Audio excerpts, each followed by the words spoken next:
Hello and welcome back to Glamorous Review, and also welcome to the newcomers. So today, as teased last time, I brought this is NECA's 18, not 18, this is the 8-inch retro cloth Freddy Krueger. This is the Tuxedo Freddy from A Nightmare on Elm Street 3, Dream Warriors, accordingly to the box. My first impression before we get into the review is that the first day I received it, I thought it was kinda more on the bad side, but now that I think about it, since it's been like a day or two since I received this guy, I had it on my hand, I'm quite confident to say it is decent enough for now. And yeah, we'll now get to know why that's the case, and let's dive straight into the review. So this is the front side of the box. You see Tuxedo Freddy inside with the paper mache house inside. This thing is also one of the reasons why I got this figure. This house has an amazing feature. I'm going to show that to you in a bit. Look at it from this side. Nightmare on the Elm Street. More image of him. I wish we actually got this like a stand for the house itself. We didn't get any of those. And he's standing right in front of the chair, as you can see at the back. We don't have that either. Maybe that would have been cool. But still, that's really cool. I like how it looks like he's licking his blades from the glove. This is also the other side of the box, the top side, and there at the bottom. So here we have everything outside of the packaging, and yeah, let's get straight to the accessory first, as always, how I usually review NECA figures. So this is the paper mache house model over here, and I think it is really nicely sized. It just nicely stands. You can grip it on your palm. That is cool. You see all the details there. You see those kind of like a stick. The house at a door. Love the green, elements over here, while this side doesn't have any at the back. And there's like a window inside. You see some like cracks, like all these like paper can texture at the back side as well. This thing is a switch because this guy lights up. Isn't that beautiful? It is really bright. It's really bright. I was actually really surprised because of how bright this LED feature is. It lights up. I didn't expect this feature to be a thing for this accessory. And at the bottom is where you can replace the batteries. And I'm pretty sure if you remove all these 4 screws, you can detach the house at the base itself, but I'm pretty sure there's gonna be like a wire and things inside, so of course you shouldn't. But isn't that really cool? This is such a lovely feature. I love it. But the downside is that this is the front side of the house, and there's really no things that are being lighted up at the front. You can only see it from the side, the back, and another side. So you might have to display it kind of like diagonally, because I don't think you're gonna display it from the back. The side is just amazing though. I do like this. Amazing accessory. And yeah, I think we can finally get into the figure itself. And let's grab him and pull him over. So Freddy Krueger comes with a one head that's pre-attached. It's a licking kind of head. You see his tongue is sticking out. Yeah, I think overall it is nicely done though. Compared to the pre-release, the old one. I do not have it with myself to compare it, unfortunately, but you can definitely tell their painting got much better. Because their packaging got different. The packaging is absolutely different from the previous release. And I feel like there's a big improvement with the painting in general. At least I can tell from what I've seen with the older reviews. One side of the ear seems pretty normal.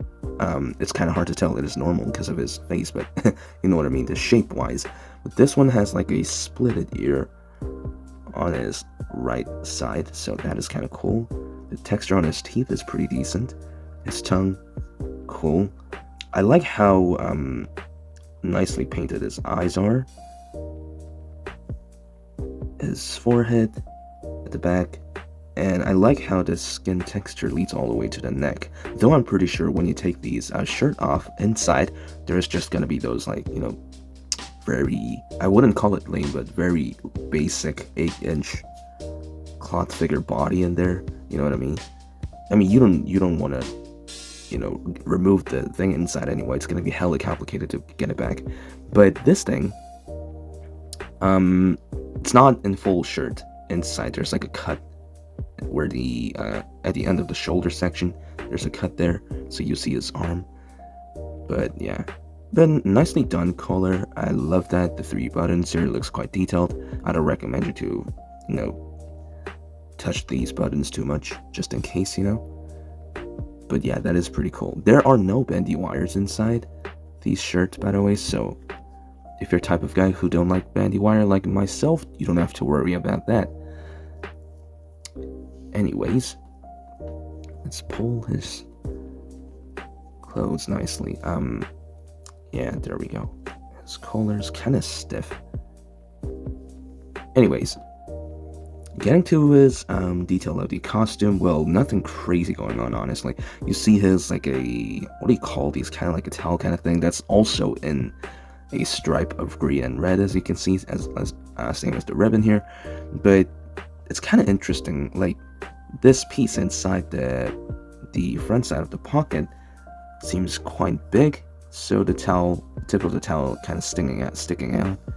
Do you see that? It's sticking out at the side through this tiny seam, should I call it, or a hole. My camera wouldn't focus properly today, that sucks.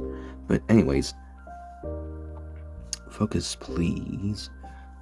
I think I'm gonna remove the accessory from the back for a better focus. But yes, the overall detail, nothing crazy going on.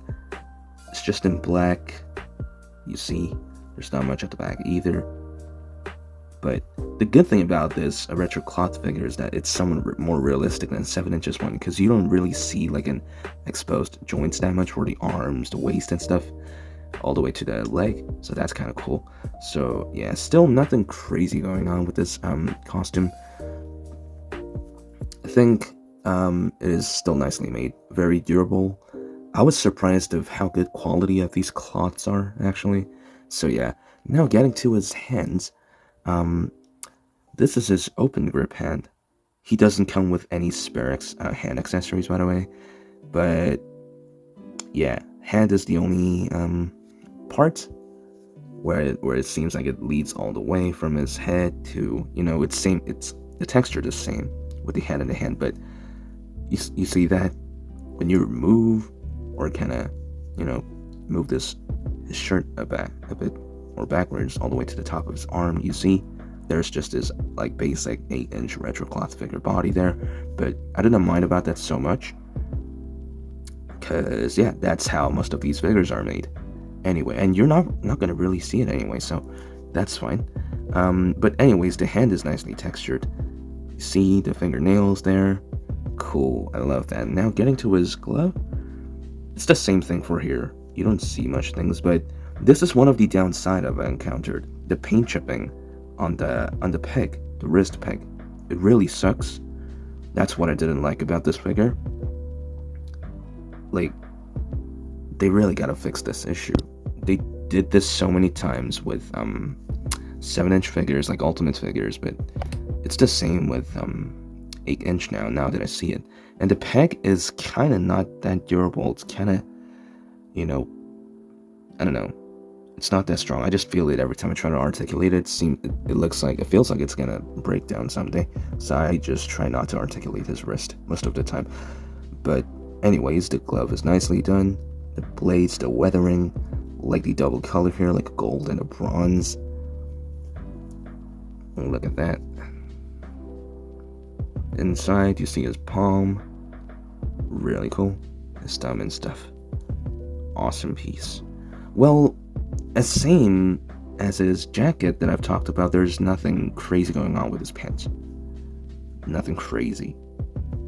Simple, black, nothing too much to talk about. Same goes with his shoe. It's very basic. There is quite a decent amount of details there. You see his sole and things at the bottom is nicely textured too. But yeah, one of the worst thing that I've had to encounter, and I found out that this wasn't my only problem I had with this figure. I know other collector who also owns the exact same reissued version of this figure. He also has the same issue. So the feet came warped, as you can see, for both sides. So he has hard time standing properly. It is an easy fix when you use a hot water, but I just didn't do it for now yet. And you see how the black costume here has changed the color for the body piece inside. I mean, I don't mind too much about that either, because I'm not going to see that part anyway as well. But still, just letting you know, just FYI. It happens a lot, quite a lot with retro cloth figure. Also happens with the ultimate Nun figure. So whatever the figure that has these actual, like a legit costume, like cloth costume with them, these kind of issues are quite basic stuff. It's quite common. It's quite common stuff that you will encounter, so just do be aware of that. And yeah, now let's get to his articulation. I'm just gonna be careful, by the way. So his head looks up about that much. It looks down that much, so not much up and down. A bit of pivot, not too much, but it does move side to side. That's a good thing. He moves side to side like that. So his arm does move out all the way to 90 degrees. There is a bicep swivel. He has a single jointed elbow which goes up to 90 degrees. Because I want to be careful with the wrist peg aforementioned for the glove section, I'm just gonna, it does rotate side to side. There is up and down hinge for both glove and his normal hand. So I don't think he has any waist or like a torso articulation. Seems like it's like a whole entire piece.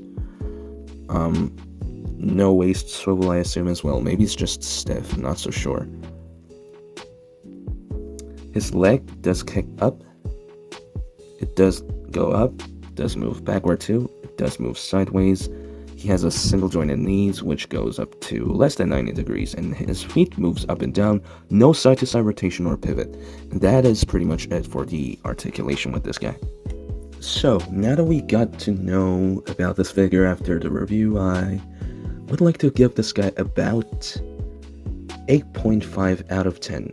So I previously reviewed Art the Clown action figure, as you can see and find on my channel. The Ultimate Art the Clown action figure, that thing I gave 7.5 out of 10. This one I'm giving a better score, an 8.5 out of 10. So of course I'm not going to do and compare Art and this guy, because they both are completely different figures. I would have done I possibly would have done a comparison between one to another figure if they were the same character, or from the same franchise and kind of thing. But no, they both are really different. Anyways, I think this guy has a really, decent amount of like detail, and the quality in general is really impressive on my end. Especially the LED feature for the paper mache house was quite impressive for me. That is one hell of an accessory. I love it. But regarding the paint chipping and how, unstable the wrist peg is, I feel like that is one of a really fragile part, probably the most fragile part of this entire figure of Freddy, so just do be careful with that. And yeah, I do love the packaging, love the arts on every single part over here, like the box here, especially the back side. I do love it, yes. But of course, just like the average 8-inch retro cloth figure from NECA, it has a, it has less amount of articulation compared to like Ultimate figures, because this one doesn't have double jointed arms like Michael Myers figure or anything like that. But still, the quality of the costume for this guy is very impressive on my end, very durable, and like the texture for the glove, his skin, and the way how the painting is improved from the previous version just impresses me. And yeah, I do recommend you to get it, by the way. So if you're a big fan of Freddy Krueger, I think owning at least one Tuxedo Freddy figure in your Nightmare on Elm Street collection would be a win, a solid win. This is my very first Tuxedo Freddy figure in my collection, and I'm glad that I picked it up. Besides all the issue that it might have with the wrist peg and a warped feet, where customers or collectors are the one who has to fix it with hot water or hair dryer, which is frustrating. Everything else is amazing. Well, that is pretty much it for today's review. So, I'm not so sure what I'm gonna bring next for a review, but pretty sure it's gonna be another NECA horror figure, so stay tuned for that. Anyways, guys, thanks for watching, and yeah, I will come back with another review.